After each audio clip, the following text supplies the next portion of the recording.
the agreement. So that's in the process right now, but they did have a very good meeting with the head of Panama. In addition to tariffs on China, can you say your current thinking about whether China should be forced to pay reparations both for fentanyl deaths and the million COVID No, I haven't talked about that, but they do have tariffs. Honestly, nobody, the amount of money that was lost and most importantly, the lives lost because of COVID is not something that anybody could ever even imagine. It's probably $60 trillion, and all the countries in the world don't have $60 trillion. The amount of death and the amount of destruction and the amount of money lost is probably $60 trillion. I had it figured by people about 3 months ago. I just said, figure it out. Nobody knows what the real number is, but it's almost an infinite number, the damage done. But I have not discussed that. What I have discussed is we'll have some good meetings with China. We have meetings planned, and we'll see what happens. But that was just an opening salvo. If we can't make a deal with China, then the tariffs will be very, very substantial. Okay, I'm going to sign this one. Sir, this is, you've obviously made making America healthy again a key priority of this administration. A key component of that is obviously heart health. This is a ceremonial proclamation declaring the month of February to be National Heart Month. Okay. I hear we're doing very well with nominations. We'll see, but it looks like we're doing very well with nominations. Mr. President, have you been involved with calling senators who had some concerns about Tulsi Gabbard or Yes. RFK? Yeah, I've gotten great response. And they want to do what's right, and we've had a good response. I think we'll do well. We have great people like this. We have great people coming in. I think I'd like to say the best ever recruited for government. I think we have the finest people ever recruited for government. We've done more in 2 weeks than Biden's done in 5 years, 6 years. They could be here between him and Obama.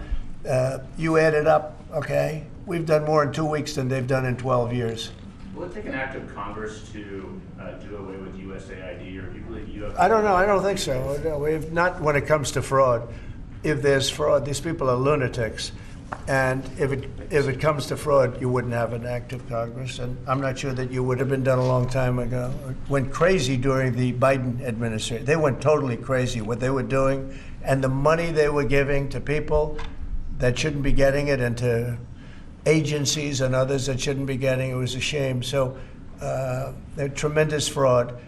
But we'll be doing a report. We'll be giving you that report at the appropriate time. So yeah. in the first term, though, USAID was something that you liked in some respects. I love the concept of it. Had some programs. Sure. I love the concept, but they turn out to be radical left lunatics. And the concept of it is good, but it's all about the people. Mr. President, you said you also want to impose tariffs on the EU. What kind of... Well, we have massive deficits with the European Union, massive, like $350 billion, if you can believe it. They don't take our farm product. They don't take our cars. They don't take almost anything, but we take their cars. We have millions of cars coming in, BMW and Mercedes-Benz and Volkswagen and just so many different cars, and we don't do anything about that. And we don't charge them tariffs. They make it impossible to sell cars in the European Union. They make it very difficult, agricultural product. They actually don't take it. And they have a lot of excuses. Some of them are the pesticides and the different chemicals used. And Bobby Kennedy actually is looking at that very, very seriously, because maybe it's not necessary to use all of that. You know, we want to be the healthiest country, and we're not. We spend more money on food than anybody else in terms of its creation, but we're not the healthiest country. So maybe there is something to the fact that we shouldn't be using so much chemical, and maybe that'll stop. But Bobby Kennedy is the one, because he is not a believer in all of the things we have done, and neither are the Europeans. So we'll see what happens. But they use it as an excuse not to buy our product. And I asked a couple of the leaders, I don't want to use names, but how many Chevrolets or Fords do you see in the middle of Munich? And the answer is none, because they don't take any cars. They don't take anything. So the European has abused the United States for years, and they can't do that. and they want to make a deal. Let me tell you, in all cases, they all want to make deals. There's nobody that doesn't want to make deals. They've been abusers, and they want to make deals. So we'll see about that. But we'll have, I think, some very fair. All we want is a fair deal. And you know, there's a word, reciprocal. I'd go right now, reciprocal tariffs on everybody, because many of the countries that you feel so horrible about the way they're being treated by Trump, you're saying, oh, President Trump is so terrible to them. Well, they charge us tariffs. European Union has a VAT tax, which is through the roof, okay? It's a similar thing, similar to a tariff. It's a VAT. And they have it, and it's numbers like you wouldn't believe. And Canada, I told you about the banks, and I told you they charge us. And people don't say that. They don't like to say it. Just like they don't like to say that I opened up the water for California. It's a great thing. It's too bad they didn't do it themselves. I had to do it, and it was not easy. We did it a very rough way. And I didn't like to do it a rough way. That we're talking about, you know, they're so-called allies, but they don't treat us well. And just like I got $420 billion, and now it's actually over $600 billion, the Secretary General of NATO came in 2 weeks ago, and he said, it was a miracle when Trump came in, when President Trump came into NATO, he said it was $636 billion by saying to them, no, you have to pay. And if you don't pay, we're not going to be there for you. You know, somebody has to say it, and they paid. And it was a large amount of money. And one of the problems we have with the Russia-Ukraine situation is that we want to see some equalization, because we're in for close to $300 billion, and they're in for $200 billion less. Why are they in for less? Because Biden never asked them for money. He never said, you got to pay. He never did. All he did is hand out money. So we're talking with them right now, and we're actually working some deals right now. So we have some guarantees and some other things to keep that whole situation to go, really going. I mean, going.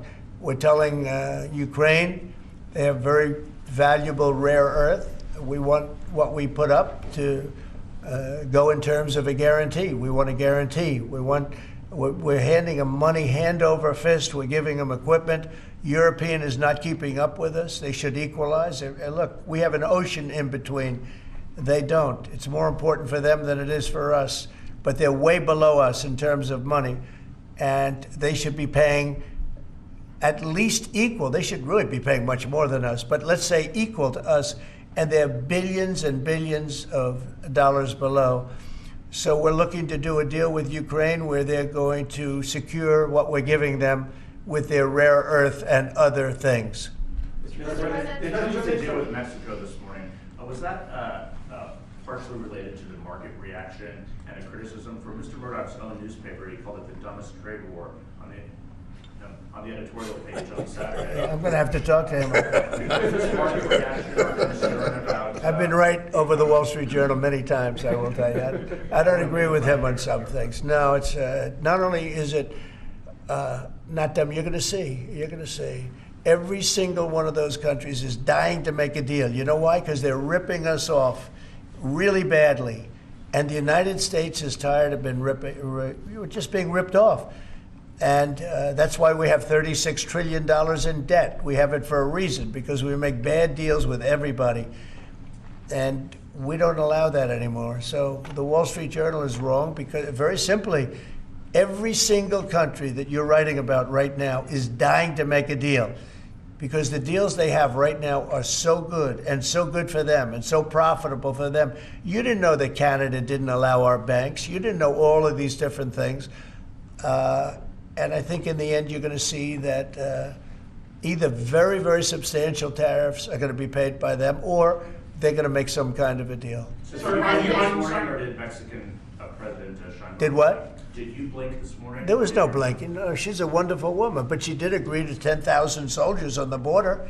I would say that's a lot. Would you say that's pretty good? 10,000 soldiers on the border? Sir, And the 10,000 soldiers are going to keep illegal aliens out, and they're going to keep them out, seriously out, and otherwise they're going to have a big penalty. Mexico's going to be penalized. They're not going to come through Mexico anymore, and they're not going to let the fentanyl come in from China. and China hopefully is going to stop sending us fentanyl. And if they're not, the tariffs are going to go substantially higher. Sir, just to clarify what you said about Ukraine earlier, the rare earths, is that something you want them to give the rare earths to the United States? Yeah. Okay. I want to have security of rare earth. We're putting in hundreds of billions of dollars. They have great rare earth, and I want security of the rare earth. And they're willing to do it.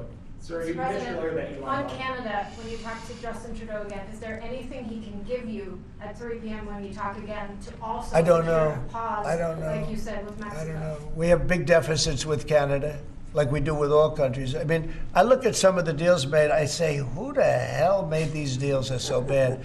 But with Canada, I have a talk with him, and you maybe know or maybe not. We're going to meet again or talk again at 3 o'clock, Yeah.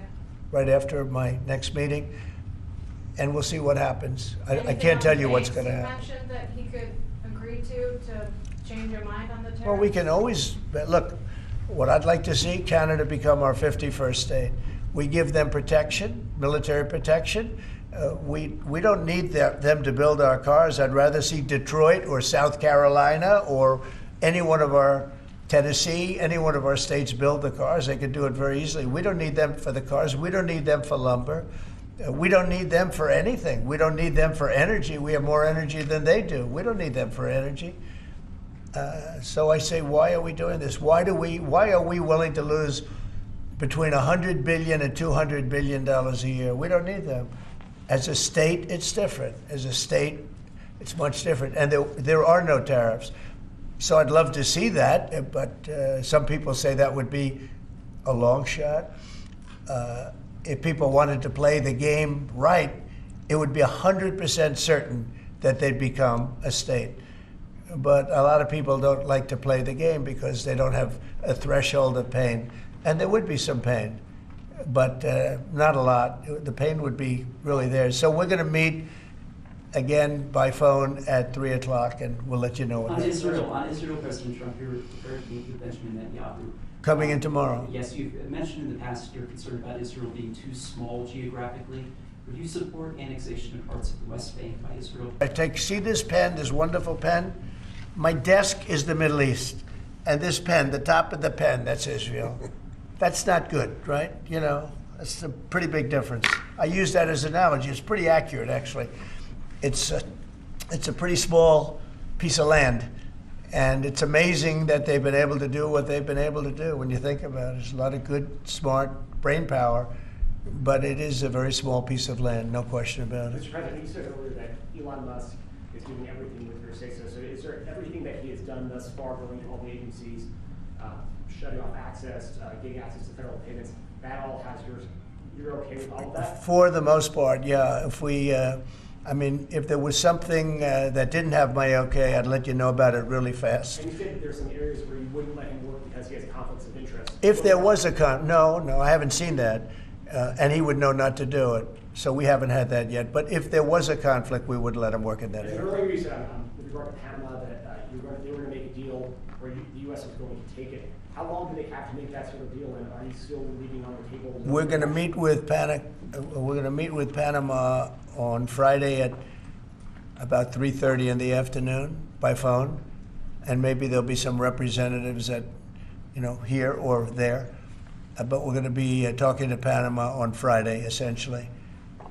And they've agreed to certain things, but I'm not happy with it. It's On not. the Middle East, Mr. President, if I may, do you still have doubts that the ceasefire will hold? On what? On the Middle East, do you think the ceasefire will hold? I have no assurances that it'll hold. I mean, I've seen people brutalized. Nobody's ever seen anything like it. No, I have no guarantees that the peace is going to hold. Steve, you might want to say something about that. Steve Whitko. It's holding so far. So, and we're certainly hopeful, and that's the president's direction. Get the hostages out, and save lives, and come to hopefully a peaceful settlement of it all. So far it's holding. FBI agents across the country who were involved potentially in the investigation. Do you believe anyone involved at any level should be fired, sir? Well, I think the FBI was a very corrupt institution, and I'm a victim of it in a true sense. I was able to beat it, but other people have been treated horribly. I think the FBI has a great had a great reputation. I think its reputation was really damaged badly, as is DOJ. Look at what they've done in terms of weaponization. Look at what they've done to a political opponent. Probably got me elected by what they did, or I think I was doing well anyway, but they might have got me elected. But you know what? We have to have pristine, beautiful, perfect law enforcement. And what we want to do, and Cash is the one to do it. He's the one guy that is going to do it. We have to bring the reputation of the FBI. We have to bring the fact of the FBI back to what it could be. Not even to what it was, even better than it ever was. Because who would have thought that the FBI could have been corrupted like they were corrupted? Who would have thought that would have happened? Who would have thought they would have been used to go after, police, see what happens? But Cash is the one to do it, and I hear he's doing very well. Cash will straighten it out. We have great confidence that we can make the FBI great again. Tulsi Gabbard. Okay, one or two more and we'll be Tulsi done. Gabbard's nomination is Say it? Tulsi Gabbard. Yeah, for I think intelligence. Tulsi's going to be doing okay. I'm not sure. I can't guarantee anything, but she's liked by so many people, especially people in the military and law enforcement. She has a little bit of trouble with some senators over her thoughts on Edward Snowden. I know Snowden, you've mentioned in the past you're thinking about pardoning him. Are you still, and what do you think about that? No, I don't talk about it right now. I just, people feel very differently. Some people think he should be pardoned, and some people think it would be a terrible thing to do. But I don't get involved in that. Mr. President, what are you discussing with Mr. Murdoch and Mr. Ellison? Just respect. I have great respect for Rupert Murdoch. I disagree with him a lot of times with the Wall Street Journal, but that's all right. We've disagreed before, and I'm sure they didn't have any idea what they were talking about, because already you see what's happening. Colombia, look at what happened with that. Everybody said that with Colombia it was going to be a disaster. In 1 hour, everything was settled. You know why? Tariffs. Without tariffs, they wouldn't have been the same way. They would not have treated me the way they treated me, which was extremely nicely. And I don't want to use countries, I don't want to use names, but tariffs are very powerful, both economically and in getting everything else you want. Tariffs for us, nobody can compete with us because we're the pot of gold. But if we don't keep winning and keep doing well, we won't be the pot of gold, and then tariffs won't be so good for us. But when you're the pot of gold, the tariffs are very good. They're very powerful, and they're going to make our country very rich again. Thank you very much, everybody. Thank you, guys. Thank you, guys. Let's go. I don't know. Thank you, guys. Let's go. How is the market doing? Hey, guys. Thank you, guys. Thank you, guys. Let's go. It did? I don't know. I don't think about it. Thank you. Thank you, guys. Thank you very much. Thank you, guys.